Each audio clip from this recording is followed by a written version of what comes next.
Okay, I'm live. Let's just go with it. Whatever. It's a few minutes, and doing it is better than doing it perfect, which is actually what we're going to talk about a little bit today. So, just to give a little bit of backstory, I would say about a year ago, a project or a calling I feel like started to brew in my heart. And that was that I want, first of all, myself to wake up inspired by the work that I get to do that day.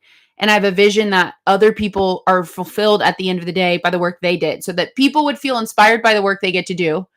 Whatever that looks like, if they're a stay-at-home mom, or they work outside the home, or they're a handyman, or they're a CEO, whatever it is, that they are getting to bring their personal magic to whatever they're doing, and that they feel inspired when they wake up, like they feel good in life and they go to sleep fulfilled. And with what I had to bring to the table, a lot of the same types of conversations started circling in my head with my experience with network marketing with Young Living and helping people tap into who they are in order to build a network and then build a business. That in all of the business experience that I got to bring to the table, and also really having my own awakening about how I saw security and how I saw residual income, and no longer wanting to preach that as like, if you can have residual income, if you can have like this beach mentality, then you're going to feel better in your life. Because I learned firsthand that that's not what brings inner peace. That's not what brings joy. And so my whole philosophy around residual income and safety and security all got burned down to the ground when I realized that I was still experiencing the same curriculum, even when I was safe or good, right?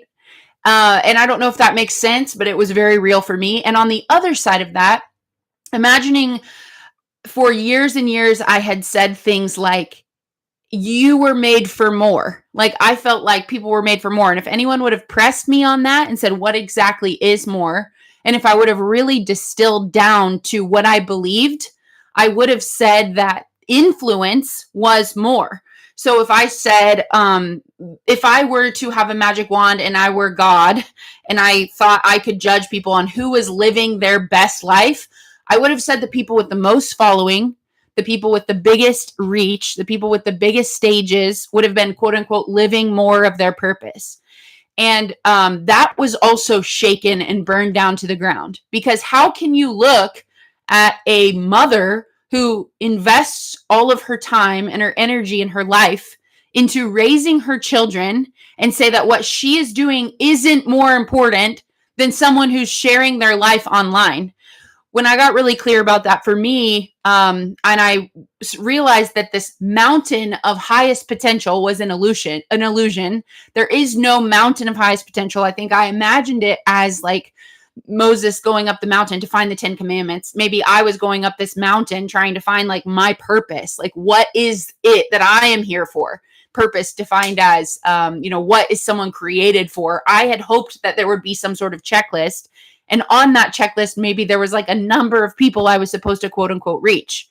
And I was very affirmed in my career with people saying, you are touching so many people, you are doing so many things. And I got a lot of those feelings. And so it kind of affirmed and kept going. But I don't believe that anymore. I believe we are all created for a purpose, and we might not be able to with detailed articulation explain what that is. But I believe we were given in us tendencies and desires that are connected to who we are.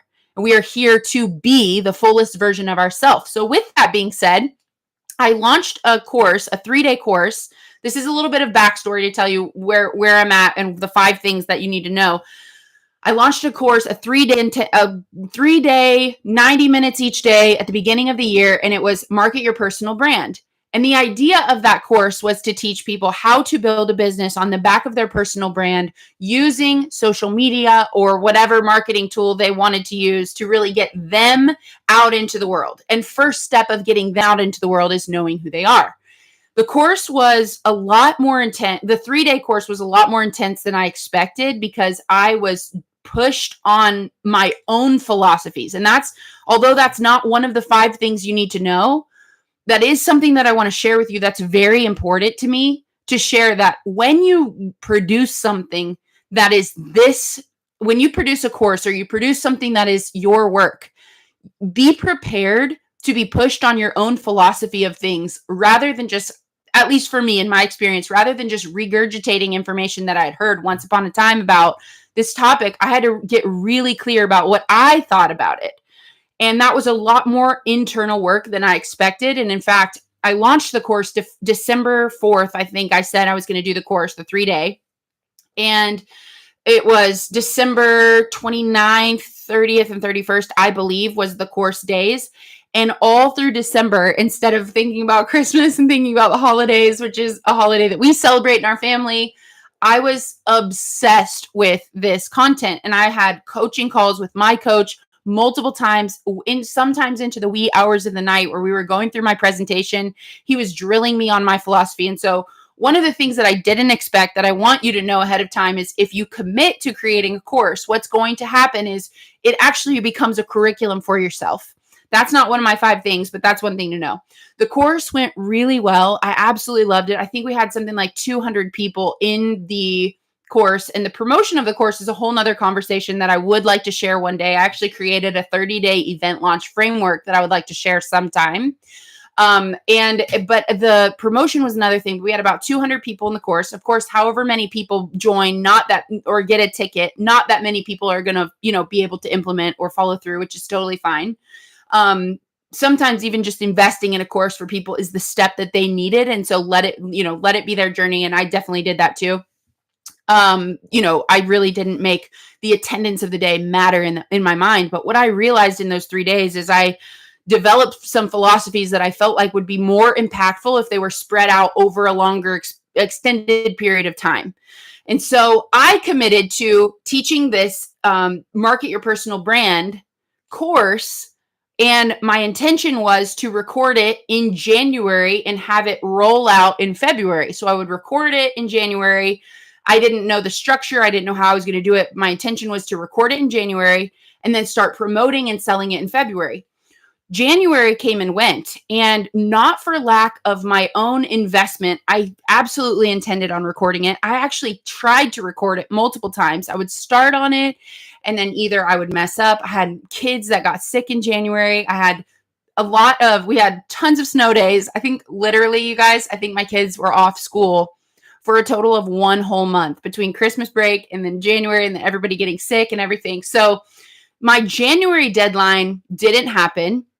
In February, I was still committed. I was like, I'm going to do this course. I'm going to create the modules. I'm going to do it. And then I'm going to, put it somewhere online, like Teachable or Thinkific or whatever course holder. And then it didn't happen in February. I could not get myself past the perfectionism that I felt like it needed to be. I wanted to produce it really well. I called a videographer friend. We were looking at a budget that was out of my range. And I just felt discouraged in February about how long it was taking me. I had this content. I knew what I wanted to say, but I was not able to settle on some things. And so in March, I made the decision to put some adrenaline under my butt. And rather than adrenaline, I think what the deadline did, and I'll explain the deadline, what the deadline did for me was said, I'm committed to this, regardless of if I end up with a product that I'm like, oh my gosh, this is my magnum opus, like everything I've worked for here, this planet could die, or I could die, and this is my work left on the planet. Instead of seeing it like that, I was just like, this needs to get out the way that I have the ability to get it out right now. And so I had purchased a course in February. I paid like $2,500 for it. It was a 10-module course. The course creator used a program called Kajabi to fulfill the course. So I, get my Kajabi login and I get access to this course. And what I found in the course, first of all, it was great content. It was very helpful. Each module was about 2 hours long, so it was a big time commitment for me. I dedicated Thursday mornings to that, had to hire for childcare and everything. But what I found in the course was this course creator recorded it live, and then he had, sold the replays essentially. So he had a few years ago recorded it live and with all the participants that were there. And what that meant was that it wasn't perfect. There were lots of things about the course that were there were some typos, there were some technical issues, there was some color in issues. And what was most surprising to me was that there wasn't even a course, like he wasn't speaking on the course. It was like a screen with words that you would watch. So there was no live person that you watch in the course. And that may sound to you like, oh my gosh, you wasted $2,500. But no, because I actually got plenty of value out of the course. I learned a ton, but my perception of what it needed to be was a lot lower. So instead of it being like, oh my gosh, it has to be in the studio and recorded perfectly and you can't make any mistakes and everything has to be perfect, I was just like, look, I paid $2,500 for this course and it was valuable for me and it wasn't perfect, but it was really, really well done. So I will start with this, even though it's number 4. Maybe if you're taking notes, go ahead and write number 4. Perfection is the energy. I'm sorry, the energy. Well, that could work. Perfection is the energy. That's not the word I wrote, but now I want to change the statement. What I actually wrote was perfection is the enemy of production. Because we will never be perfect. We will never produce something that is absolutely flawless to ourselves. I was talking with a woman the other day who is a children's book writer, and she connected with my daughter, and she was writing a little note for my daughter in the book that she wrote, and she was giving it to my daughter, and she goes, just reading this, I just want to redo it. And I read it to my daughter that night, and I'm like, what is there to redo? It's perfect. It's so cute. It's well written. It's a hilarious story. Incredible that she, as a high school teacher, took the time to produce a children's book. And all she could see when she's giving me this book is all the errors that she made. But to me, I was like, this is amazing. Congratulations for getting this out into the world. And it reminded me that we, as the person watching ourselves, are always going to have a higher ideal, especially if you are a visionary. So for me, when I get an idea, I feel that it's coming from somewhere else. I feel like it's coming from, I believe, God. And as Rick Rubin says, when you try to take an idea from the idea space, idea energy, and put it into physical form, it is very common for it to feel diminished at that point. And so the reason why I like to share this is because even if the end product isn't 10 out of 10 in your own eyes, it can still be extremely beneficial for the people watching. Just like this $2,500 course that I invested in and I listened to and I benefited so much from. But he probably looks at that and thinks, man, that was like poorly done. Like my audio wasn't working that day. Or I stumbled on my words, or it wasn't clear. My energy wasn't high enough. Whatever the person recording that course may have thought about it, I really didn't stumble on it because it wasn't me and I wasn't criticizing it at that level. So number 4, even though I haven't even shared number 1 yet, number 4 is perfection is the enemy of production. So what I did was when I committed to, hey, I'm going to follow through with this and I'm going to put some fire under my hiney and get this stuff produced, even if it's not just this perfectly done, like $100,000 training, like it's going to just be out there and I'm going to get it done. I committed to a 10-week format before I had even recorded the 10 modules. So I was like, all right, 10 weeks, 10 modules. I had the framework of what I was going to do, but I was putting the fire under my hiney by selling tickets to it and just getting it out there. And so the first thing I learned is that the technicals of the launch will, at least for me, get in your way if you let it. How am I going to record this? What am I going to use for the audio? How am I going to hold the videos? How am I going to send it? How am I going to organize? I got caught up on the technicals, and it wasn't until about 2 weeks before the launch of the course. I was in Hawaii with my sister-in-laws. I had gone through a terrible time with like Thinkific, like this course. I didn't want to do Kajabi. I didn't know how many people were going to join the course. I didn't want to commit to a high dollar platform, but I really wanted it to be rolled out in a well thought out, practical way where people could get the information that they wanted. And the technicals of this course were weighing on me, like how it was all going to work and how I'm going to record it. Am I going to use Canva record, or am I going to... Then I was sitting in Hawaii with my sister-in-laws, and I'm overlooking my sister-in-law working on her school plan for her. She's a teacher. And she logs into Google Classroom. And I was like, wait a second, what is Google Classroom? And so I stumbled upon this I watched her upload her lesson plan and upload her assignment and everything. And I was like, there's the answer. It's free. It's well organized. It works with Google, which I'm obsessed with all things Google Calendar and Meet and all of that. So I decided then and there on Google Classroom as the technical of the course, like how I was going to upload the video. And just having that answer was so helpful for me. Then I started realizing that I could record my course using Google Meet. So if you create a Google Calendar, this is just a little bit of the technical side. Obviously, you might choose something different if you want to do this, but if you set up an appointment in your Google Calendar and then you click add a Meet, add a Google Meet into it, if you were to invite someone into that calendar appointment, they would be able to click that Google Meet, and it's kind of like a Zoom room, right? But you could actually go in there. This is what I ended up doing, clicking add to Google Meet, going in that room, recording it myself inside of Google Meet. And then your recording in Google Meet saves inside of the calendar appointment. It's like the best hack that I've ever seen. So the Google recording shows up as an attachment inside of the appointment. How crazy is that? So there were times where I would create an appointment that said module 5, let's say module 5 compass. And then I would record, I'm not kidding, 20 times to try to get a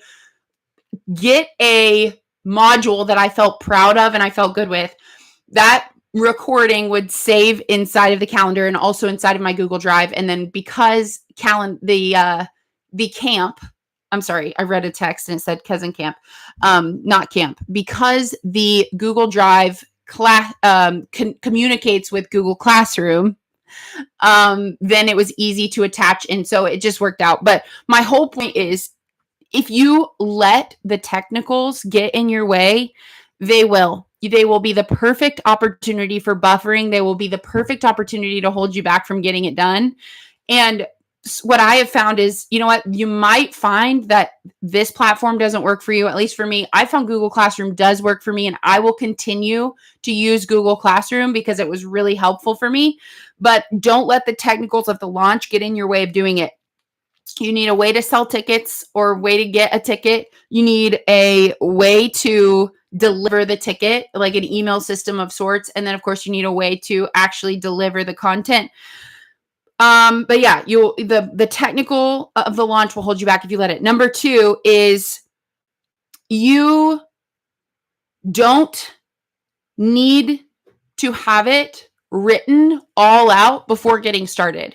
And this kind of goes back to what I was sharing before with, I was going to record it in January and then I was going to record it in February. And I don't see myself as someone who doesn't follow through with things that they say they're going to do. Like, I see myself as really strong follow through. But because I was so high in the sky about how I wanted it to come through, I wanted it to be a perfect experience for my course participant. It was like I was overthinking. And so realizing that I could just go ahead and produce and say, I'm going to have this out. This is a 10 module thing. And I didn't need to have it written ahead of time. I just went ahead and did it. It was awesome.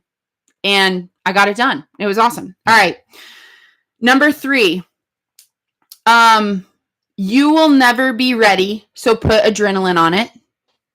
Number 4, I already shared with you. Perfection is the enemy of production. Man, this energy word about perfection is really wanting to come through.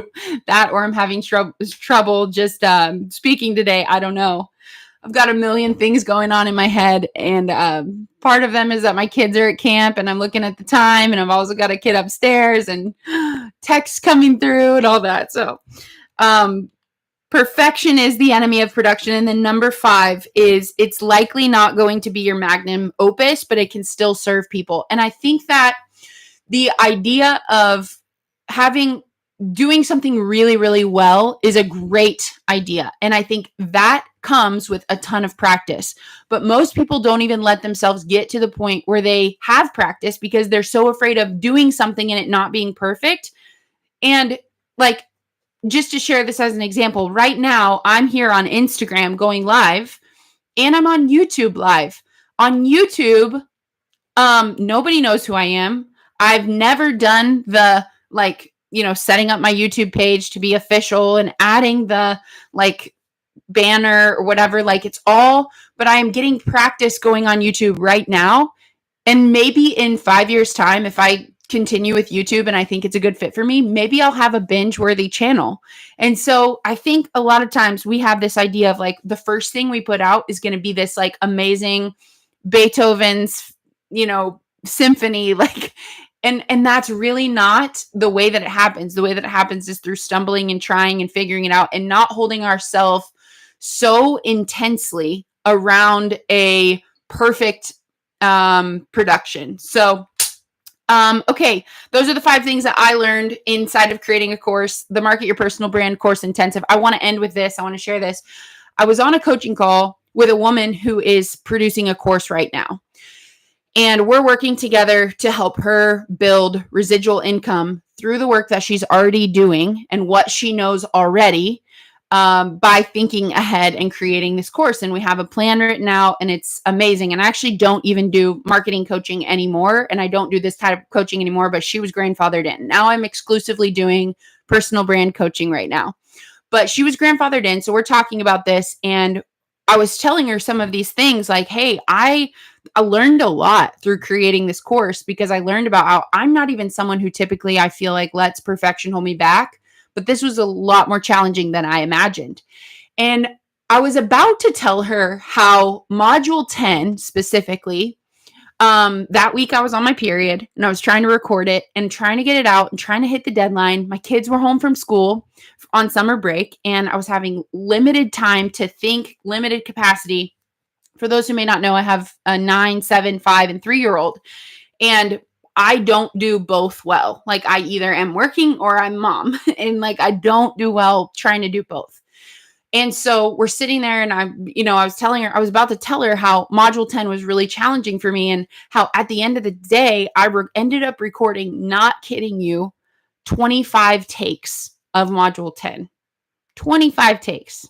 And sometimes I would stumble on the second slide and then I would start over. And then basically at the time that I was telling her that, I ended up picking the best of, like I ended up just going, all right, this is the best of the 25 takes that I did. And I'm just going to put it there.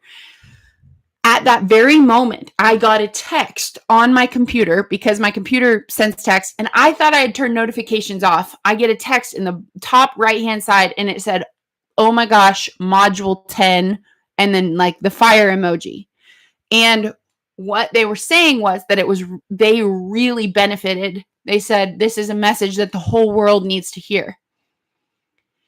And I had to take a second and just take that as provision, like as a divine moment, that confirmation of saying, we judge ourselves so harshly that we limit what we're able to put into the world because we are looking at it through eyes of critique and perfection. And I think that's an amazing thing to be able to analyze ourselves and help grow and make ourselves better. But when we let it hold us back from just pushing go live or just pushing play or pushing whatever, then it could really impact the benefit that we could give to the people around us. So I just wanted to share that because it was really, really impactful for me. I loved my experience making the course. I'm absolutely going to do another one. And now that one that I've done is for sale and it's now live. And you know what I'm learning now is like when I rewatch, for example, module 1, when I rewatch module 1, I'm like, oh my gosh, I have another thing I want to add to that. I have more now. I've added more.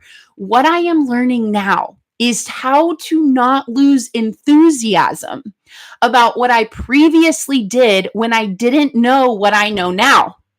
And what I am learning right now is how this is just like cracks me up.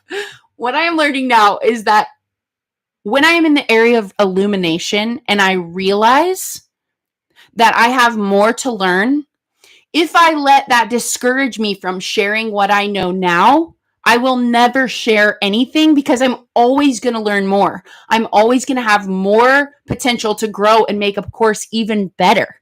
So what am I doing? I'm re-recording module 1, but if someone buys the course today, they're getting module 1 as it was. Maybe tonight I'll have module 1, 2.0 uploaded in there in the course, and everyone who's already got the course is already in there and they get that. Great. But if you let the perfection of what it needs to end up being lock you up from ever doing it, I will tell you firsthand, you will never do it. So as some great coaches say to me, be willing to sell air. And what sell air means is trust yourself. If you have a good follow through and you know yourself to be able to follow through with things, if not, of course, get coaching and get help with that. If you know when you commit to making a course and a module is going to go live every Monday, if you know you're someone who's going to get that going, then sell air and get out there and do it. Because if you wait until you feel like, okay, now it's my magnum opus and now I'm ready to just finally release it into the world and it's finally going to be there and I can just sell that and that's what I'm going to live on and I'm going to go to Fiji, I'm going to sit on the beach and drink that mentality isn't what people want and it's not what you really want. The people who have actually sold the course and they've gone to Fiji and they've sat there drinking the drink, whatever, I'm using Fiji as just an example, but sitting there on the beach, you think, this is it. We weren't made to have it made. As Andy Grammer says, we ain't made to have it made. So what I'm trying to say is you got to grow. And what that means is we aren't made to have this don't get me wrong. I love residual income. I'm thankful for it. I think it's awesome. But it's not it. Like it that you're going for with residual income, if that's the purpose of you making a course, that is not going to do it for you. I promise you, it has to be coming from in here. It has to be an extension of who you are. It has to be coming from this personal brand that you are. By the way, my personal philosophy around your personal brand is that it is born in you. It is not something you build or create. You get clear on your personal brand. Thank you, Leslie. You get clear on your personal brand by knowing who you are. The ability to market your personal brand, not just with money. I'm not talking about just like actively looking for opportunities to create exposure for your personal brand. That comes first by acknowledging that you actually have exclusive to you and your magic is exclusive to you. The DNA in your hair is a physical representation of your magic that is exclusive to you. Your eyeballs never been experienced. You are the only one who's ever seen life through your eyeballs, not just the perspective that you have in this exact moment. Like the fact that I see my Jeep from this exact angle, that's not what I'm talking about, although that's unique too. But the way that my eyes are filtering the colors of my Jeep, the way that my nose is experiencing the smell of that oil is different than anyone else on the planet. You have unique individual perceptors that are unique to you, and your magic is unique to you. And until you understand that, and recognize it and acknowledge it, you will never have the confidence to say, yes, please give me the microphone. Yes, please give me the pen. Yes, please give me the publisher. Yes, please let me go live on Facebook or Instagram or YouTube for the first time. The second time, let's be honest. It's the second time. And I'm not trying to brag, but I have 0 people watching on YouTube right now. I've seen like 1 or 2 pop in and then they go away, which is fine. But if you don't know your magic, then you're going to be going to YouTube saying, how many viewers do I have? And please tell me that I'm valuable. Please tell me that I'm valuable. Sorry, but you're grown up now and I'm a grown up now. We get the opportunity to understand our magic for ourselves first. That's no longer up for someone else to decide. It's no longer up for like, hey, what do you think? Do you think I'm valuable? Do you like me? Yes or no? They can absolutely decide with their minds if they like you. But let you be authentically you and let them decide based on an accurate first impression.